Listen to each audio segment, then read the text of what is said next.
여러분이 한국 교회가 그동안 해외 선교를 많이 했습니다. 특별히 미전도 종족에 가서 또 열심히 선교 사역을 감당하는 선교사님들도 많이 있는데요. 특별히 여러분, 우리 한국에도요, 미전도 종족이 있는 걸 아십니까?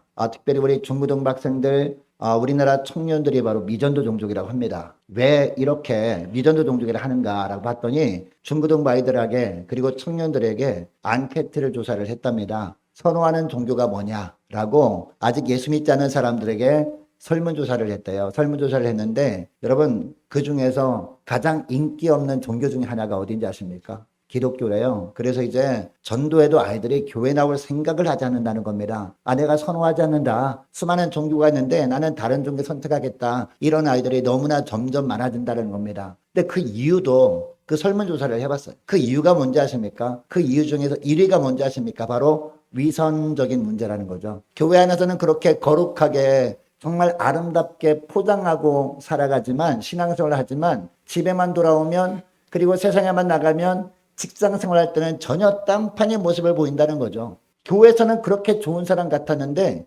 직장 상사로 돌아올 때는 전혀 다른 사람이라는 겁니다. 그러면서 아니 저렇게 표리부동한 사람이 예수 믿는다면 나는 교회 다니고 싶지 않다. 이런 마음을 품는다는 거죠. 간혹 보면 가까운 믿음의 가족이나 신앙생활하는 지인들이 이중적인 모습 때문에 실망해서 믿음이 흔들리는 사람 있지 않습니까? 우리 자녀들도요. 그런 모습 보면서 믿음이 흔들릴 때가 있다는 거죠. 간혹 가다가 교회 빠지면 너 왜 교회 빠졌어? 라고 하면 대답은 못하는데 이 마음속에 그렇게 생각하는 자녀들이 너무나 많다라는 겁니다. 우리 한국교회 안에서. 여러분, 교회에서는 거룩하게 신앙생활하는 사람들이 세상에 나가서는 가정에 돌아가서는 전혀 다른 이런 이중적인 삶을 사는 이유가 뭘까요? 여러분 궁금하지 않습니까? 그 해답이 오늘 본문에 나오고 있어요. 하나님의 임재에 대한 오해 때문이 아닌가 생각해 보게 되는데요. 여러분, 하나님은 많은 분들이 교회 안에만 계시는 분이라고 생각합니다. 특별히 교회에서도요, 이 강대상 있는 이 위치가 하나님이 가장 임재하는 곳이 아닌가 이런 생각을 하는 것처럼 보입니다. 그래서 교회에서는 하나님의 시선을 의식해도 거룩한 삶을 살아가려고 합니다. 교회에서는 그래도 성도들과의 관계 속에서는 그래도 나쁜 말 하지 않고 좋은 말만 하며 살아가려고 합니다. 섬기며 살아가려고 합니다.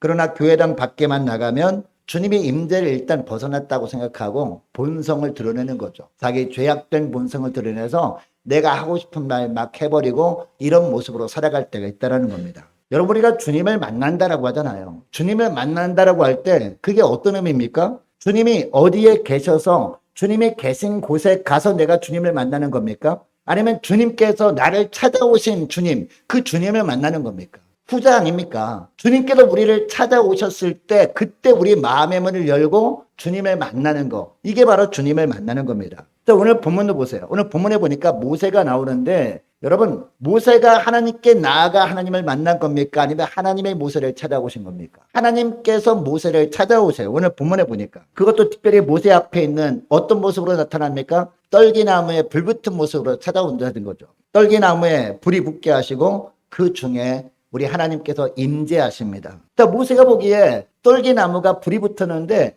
떨기나무가 사라지지 않는 겁니다. 여러분, 그 당시에 떨기나무는요, 그 당시에 사막지방에 여기저기 듬성듬성 나 있는 그런 나무입니다. 그리고 이 나무 가지가 너무 하늘하늘해서 양들이 주식이 바로 이 떨기나무였습니다. 가시나무가 아니라는 것이죠. 그러니까 불이 붙으면 금방 이렇게 사라져버릴 그런 떨기나무란 말입니다. 그런데 불이 붙었는데 사라지지 않는 겁니다. 이것을 모세가 보니까 너무 신기하잖아요. 아니, 다른 떨기나무들은 불 붙으면 금방 사라지는데 이 떨기나무 희한하게 불이 막 붙었는데 사라지지 않고 계속 불길이 막 솟아오르는 거예요. 야, 신기하다라고 하면서 가까이 간 거예요, 모세가. 자, 모세가 신기해서 여기에 가까이 가니까 그 떨기나무 불꽃 가운데서 하나님께서 말씀하시죠. 뭐라고 합니까? 오늘 본문에 보니까 가까이 하지 말라라고 하는데 뭐라고 해요? 내가 선 곳은 거룩한 곳이니 이제 내 발에서 뭐를? 신을 벗으라 라고 말씀하고 있습니다. 여러분, 하나님께서 모세에게 오실 때 좀 다른 웅장한 모습으로 오실 수도 있었잖아요. 그런데 왜 이렇게 떨기나무 불 붙은 것 같은 보잘것없는 모습으로 오셨을까요? 누구를 위해서?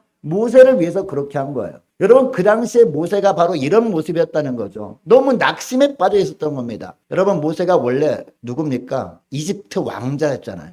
애굽의 바로 왕의 이제 후계자였습니다. 그래서 40년 동안 왕궁에서 후계자 수업을 하던 그런 이집트 왕자였다는 것이죠. 자, 그런데 이 40세 때 어떤 일을 벌입니까? 살인죄를 저지르죠. 히브리 사람을 이 애굽의 관료가 막 힘들게 하니까 괴롭히니까 그 애굽의 관료를 죽여버리고 이제 모래 속에 파묻어 버립니다. 근데 아무도 자기를 고발하지 않을 줄 알았거든요. 그래서 누가 고발해요? 히브리 사람들이 자기 동족들이 자기를 고발함으로 말미암아 탈로가 난 겁니다. 그래서 결국 도망을 칩니다. 이 살인죄를 저지르고 어디로? 미디안 광야로 도망을 칩니다. 거기서 40년 동안 산 거죠. 40년 동안 지내는 동안에 여러분 애굽의 소식도 들지 않았겠습니까? 이제 모세를 잡기만 하면 죽여버려야지 이렇게 기세등등하게 있다는 소식을 들었습니다. 이전에는 그래도 내 40세 때까지 내가 애굽의 왕이 되면 내가 민족들을 내가 구해내리라. 민족들 이 노예에서 해방시켜 주리라 라는 기대가 있지 않았을까요? 이제 40 지났습니다. 이제 80이 다 된 나이가 되었어요. 이제 아무런 소망이 없는 거예요. 80이 다 됐다는 것은 죽을 때가 다 됐다는 뜻 아니겠습니까?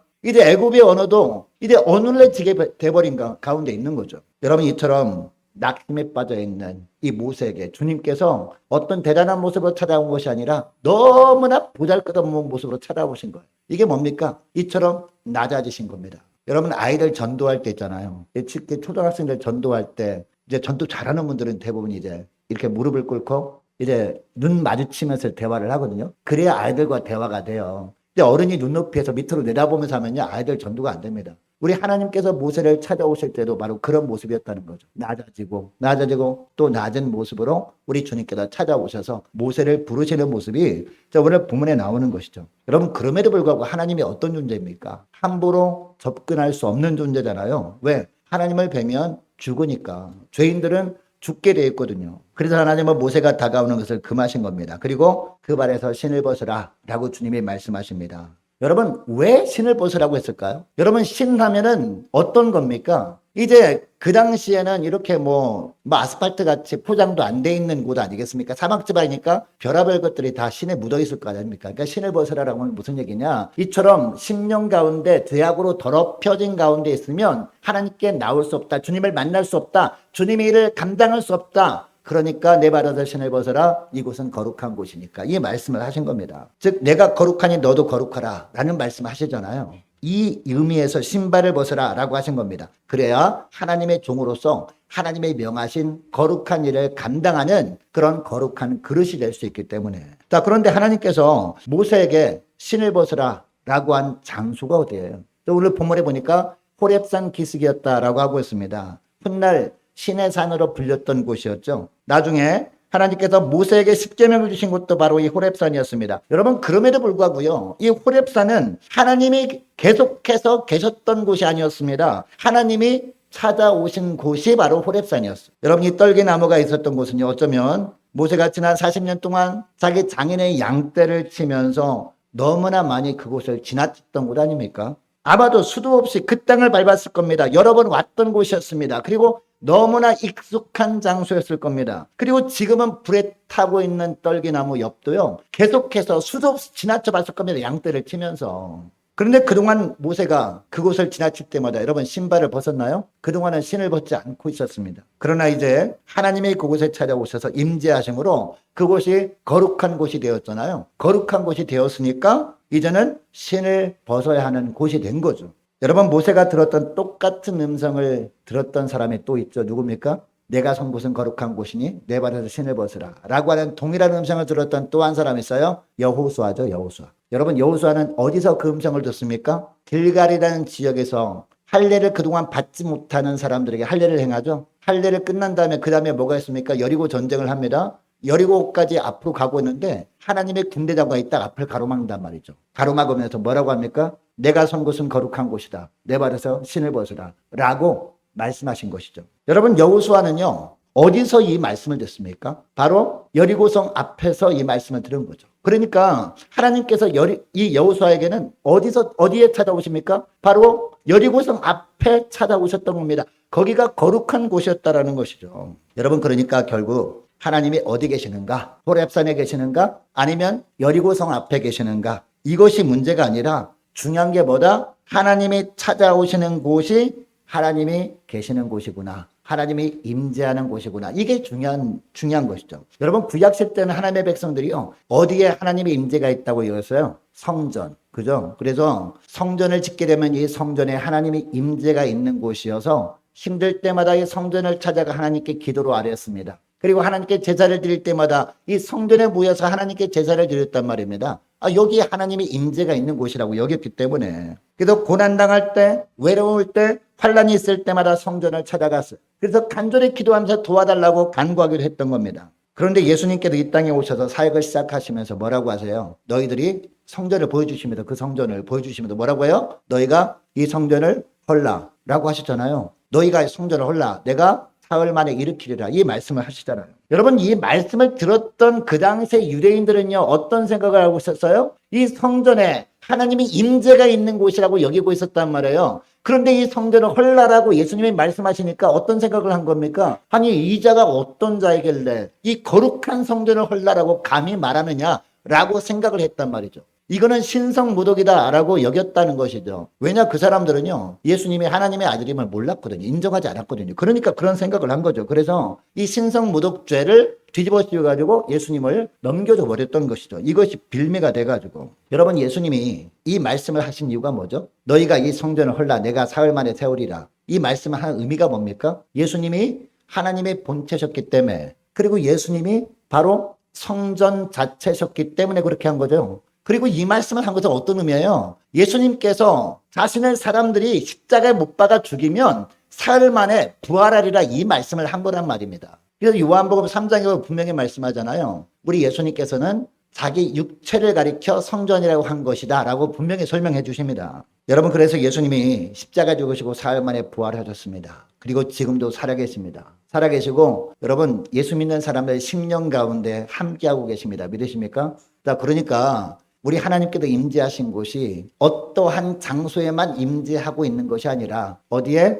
예수 믿는 사람들과 주님이 늘 동행하고 계시기 때문에 예수 믿는 사람들이 어디에 가든지 그곳이 바로 하나님이 임재하시는 곳이 되는 겁니다. 이것을 위해서 우리 예수님께서 이 땅에 오신 것이라는 얘기죠. 여러분, 그러니까 교회가 하나님이 계시는 거룩한 곳이라고 할 때 어떤 의미입니까? 교회당이 정말 거룩한 곳이기 때문에 하나님이 임재하시는 곳이라는 의미가 아니죠. 그죠? 예수 믿는 사람들의 심령에 우리 주님이 함께하고 계시기 때문에 예수 믿는 사람들 한 사람 한 사람이 거룩한 성전이 된 것 아닙니까? 그냥 예수 믿는 사람들이 모인 공동체가 거룩한 공동체이기 때문에 교회는 하나님이 계신 곳이라고 하는 거란 얘기입니다. 이해가 되시죠? 그리고 예수 믿는 사람들이 거하는 곳은 모두 다 어떤 곳이다? 거룩한 곳이다. 왜? 하나님이 임재가 있는 곳이기 때문에. 그래서 예수님께서 마태복음 18장 20절에도 말씀하시잖아요. 두세 사람이 내 이름으로 모인 곳에는 나도 그들 중에 있다. 이 말씀을 하신 겁니다.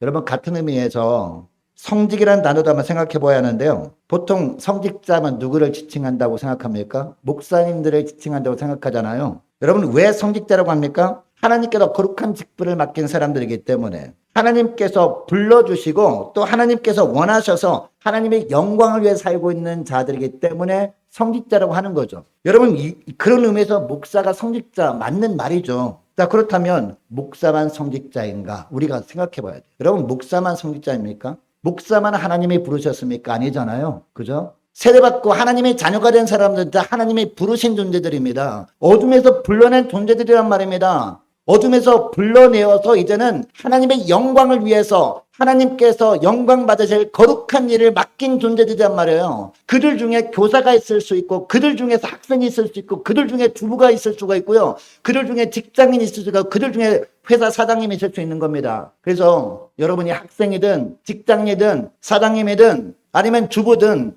하나님께서 이 일을 통해서 영광 얻기를 원하셔서 내가 하나님의 영광을 위해서 이 일을 한다라고 여기고 있다면 모두 다가 어떤 사람들이에요? 다 성직을 맡은 거룩한 자들이라 바로 그런 이야기입니다. 그러니까 교회 안에서 성직자, 평신도 나누면 됩니까? 안 됩니까? 안 되는 겁니다. 왜? 우리는 다 왕 같은 제사장들이기 때문에. 이건 신학적 용어로 뭐라고 합니까? 만인 제사장이라고 하죠. 여러분, 날도 마찬가지예요. 우리는 주일을 주님의 날이라고 하잖아요. 그죠? 주님의 날이라고 합니다. 여러분, 그렇다면 주일만 주님의 날인가라는 거죠. 주일이 주님의 날이라면 그러면 월화수목 금토는 나의 날입니까? 그런 거예요? 그러면 이 주일을 주님의 날이라고 하는 이유가 뭔가 우리가 이것을 알아야 되는 것이죠. 일요일을 주님의 날이라고 구별하는 이유는요. 그날 하루를 우리가 구별하여 하나님께 드림으로 말미암아 모든 날들을 거룩하게 하기 위해서 우리가 일요일을 주님의 날 주일이라고 하는 겁니다. 이 날을 거룩하게 하나님께 드림으로 말미암아 이렇게 구별된 모습을 통해서 우리는 한 주간 동안 우리 삶 전체를 하나님께서 동행하시고 하나님이 함께 하시는 삶으로 살겠다라고 고백하는 겁니다. 여러분, 코람데오라는 단어 아시잖아요. 하나님 앞에서라는 단어 아닙니까? 오늘 본문에 내가 선 곳은 거룩한 곳이니 내 발에서 신을 벗으라라고 한 것이 뭐예요? 바로 코람데오, 이겁니다. 하나님 앞에서라는 뜻입니다. 예배당이나 일상의 삶이나 예수 믿는 사람들이 거하는 곳이 하나님의 임재가 있는 곳임을 기억하고 무슨 생각을 하든지 무슨 말을 하든지 무슨 행동을 하든지 거룩한 삶을 살아야 된다라는 말씀이 바로 오늘 본문의 말씀이라는 겁니다. 여러분, 하나님은 예수 믿는 사람들이 어디를 가든지 무엇을 하든지 먼저 가셔서 우리를 만나 주십니다. 믿으십니까? 그러니까 우리가 예배당에 있으면 예배당이 하나님이 함께 하시는 곳입니다. 우리가 가정에 돌아가잖아요. 그러면 그 가정이 하나님이 임재가 있는 곳입니다. 우리가 세상에 나가서 일을 하잖아요. 그럼 일터가 바로 하나님이 임재하시는 곳인 줄 믿으시기 바랍니다. 그래서 내가 선 곳은 거룩한 곳이니, 즉 하나님이 임재가 있는 곳이 거기니까 가정과 직장과 교회와 또한 일터 모든 부분들이 예수 믿는 사람이 있는 곳이다. 하나님의 임재가 있는 곳이니까 내 발에서 신을 벗으라. 무슨 뜻? 코람데오, 하나님 앞에서 살아가라. 이 말씀을 하는 겁니다. 무슨 말을 해도 어떤 삶을 살아야 돼요? 하나님이 말씀하시는 것 같이 해야 되는 겁니다. 또 무슨 행동을 해도 어떻게 해야 됩니까? 주님의 손과 발이 되어 하는 것처럼 행동해야 되는 겁니다. 무슨 생각을 해도 어떻게 살아야 돼요? 예수님이라면 어떻게 하실까? 라고 하는 생각만 하며 살아가야 된다. 이 말씀을 하는 겁니다. 여러분, 떨기나무 불꽃 가운데 모세를 찾아오신 하나님은요, 모세가 가나안 땅에 들어가기 직전까지 늘 모세와 함께 하셨습니다. 모세가 가는 곳마다 먼저 가셔서 주님께서 모세를 만나 주십니다. 그리고 모세에게 하나님의 뜻을 알려주십니다. 그게 뭐예요? 성경 말씀에서 모세 오경입니다. 이게 창세기, 출애굽기, 레위기, 민수기, 신명기, 모세 오경이에요. 여러분, 그렇다면 우리가 살아가는 삶 속에서 우리가 파도치는 고난의 상황에서만 우리가 주님을 찾고 주님과만 동행해야 되는가? 이것을 다시 한번 생각해 보기를 원하는데요. 여러분, 거친 풍랑이 이는 갈릴리 바다를 예수님의 제자들이 배를 타고, 예수님이 산에서 기도하고 계신 동안에 배를 타고 가고 있었어요. 바다 건너편으로. 근데 가다가 엄청난 풍랑을 만났습니다. 제자들이 어떻게 해요? 배가 뒤집어지지 않도록 열심히 노를 줬습니다.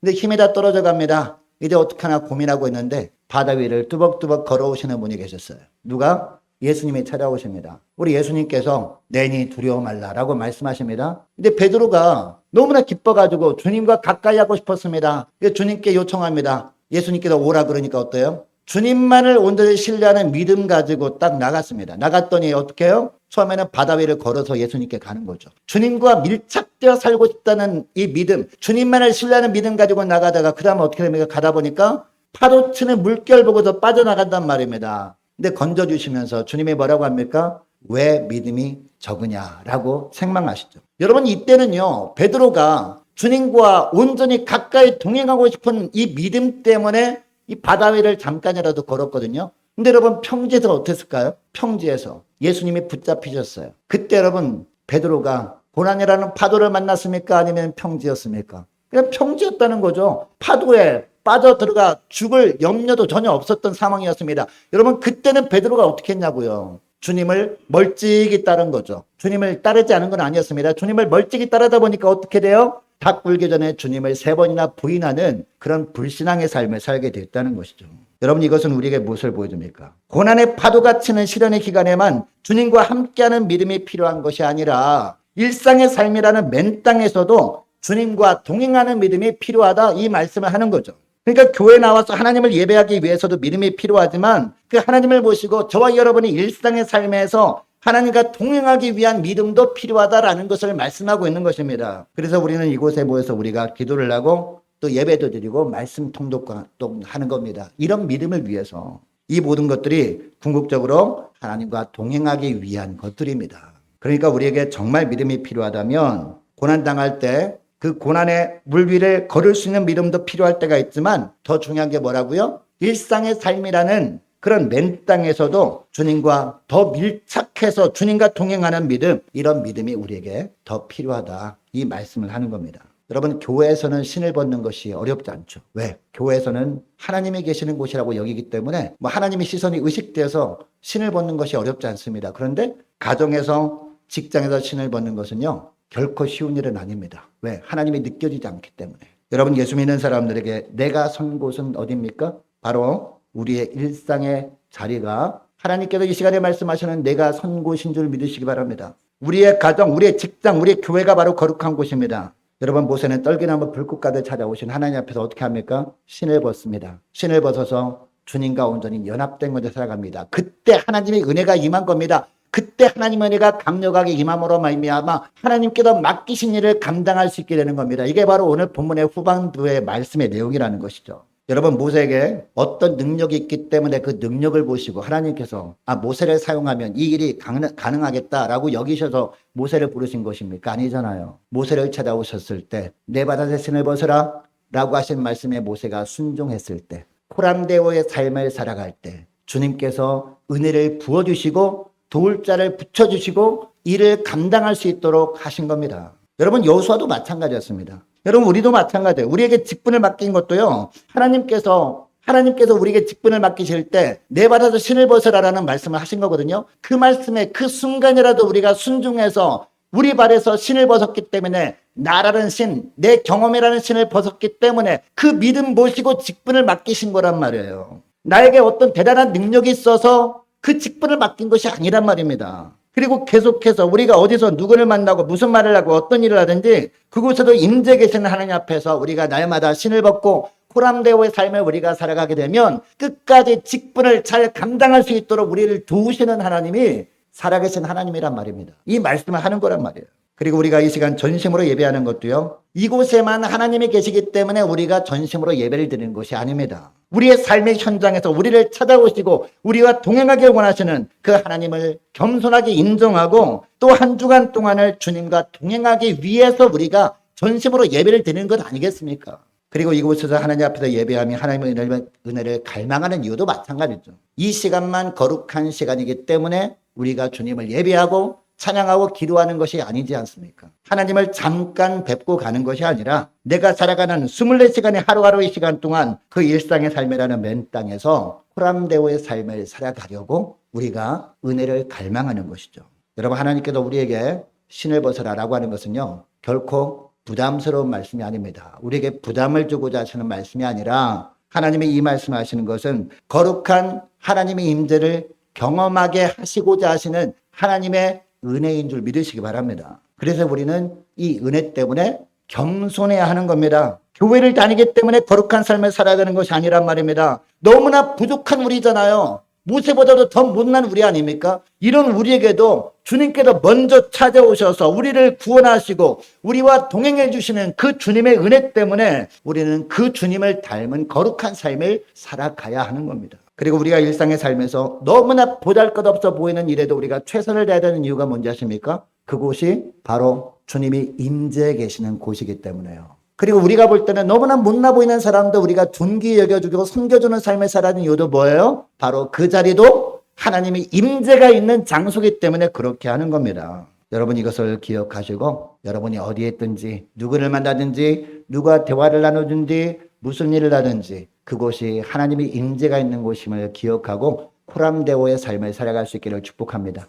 하나님 앞에서 살아갈 때 그때 비로소 하나님께서 영광 받아주시고 우리에게 필요한 은혜도 날마다 풍성하게 허락해 주신 줄 믿으시기 바랍니다. 자, 기도하겠습니다. 하나님 아버지, 감사합니다. 주님께서 저들의 삶을 주관하실 뿐만 아니라 오늘 예배하는 이 자리에 임재하셔서 이 예배를 받아주시는 줄 믿고 감사를 드립니다. 그러나 주님께서 예배드리는 이 장소에만 임재하시는 분이 아니라 예배드린 후에도 주의 언약 백성들이 어디를 가든지 어디서 무엇을 하든지 거기도 주님께서 먼저 가셔서 임재 계시는 곳인 줄 알았사오니 내가 선 곳은 거룩한 곳이니 내 발에서 신을 벗으라 하시는 주님의 말씀 따라서 저희들도 나라는 신발을 이제 완전히 벗어버리고 그곳에 임재 계신 하나님 앞에서 사는 저희를 될 수 있도록 주님 은총 내려 주옵소서. 저들이 삶 속에다 힘들 때도 형통할 때도 사소해 보이는 일을 할 때도 내가 서 있는 곳은 거룩한 곳이니 내 발에서 신을 벗으라는 주님의 음성을 늘 기억하고 모든 상황에서 온전히 하나님 앞에서 나의 경험과